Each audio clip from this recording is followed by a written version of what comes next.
Сәлем баршаңызға. Бүгін мен сіздермен чупа-чупс жасап көрсетемін. Алдымен осындай ыдысымызға қантымызды, суымызды және астына отын жағып, біраз қызғаннан кейін осылай спачканың көмегімен араластырып тұрамыз. Асты жабысып қалмау үшін.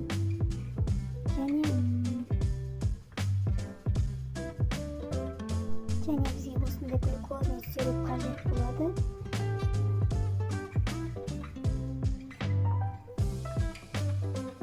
Үлкен қасықпен жарты қасық салсаңыздар жетеді.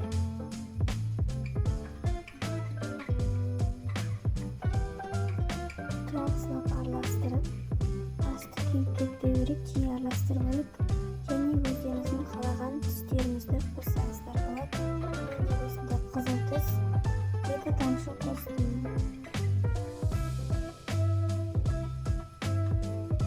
Маған көптеген сұрақтар келеді. Сосын қалай қатқанын, қалай дайын болғанын қалай білеміз деп. Ол үшін 140 градуста қайнау керек. Және спачкамыздың дайын болған кезде мұздай суға салсақ, конфетіміз қатып, қытырлап түсу керек. Сол кезде дайын болған болады.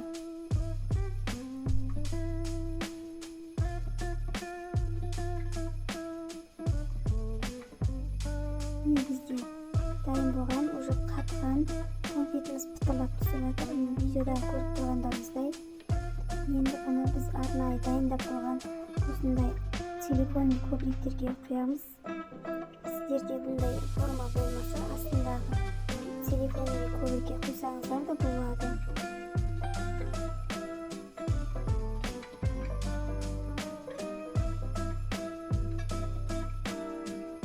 Тез құйып тастау керек.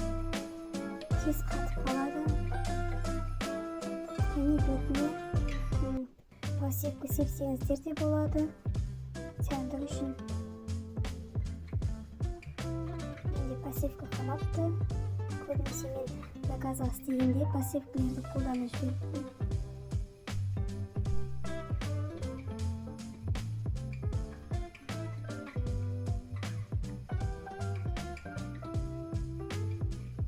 Осылай тез құйып шығыңыздар.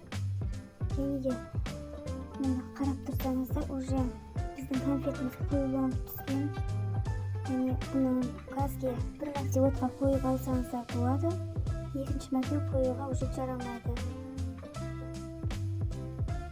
Бізге уже кепті.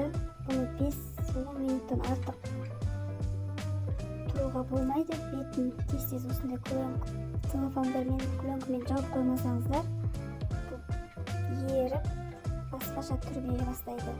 Сіздерде бұндай пакетиктер болмаса, басқа пакетиктер, қолда бар пакетиктермен орап, бетін жауып қоюларыңызға кеңес беремін.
Бізде осындай әдемі түрлі конфеттеріміз дайын болды.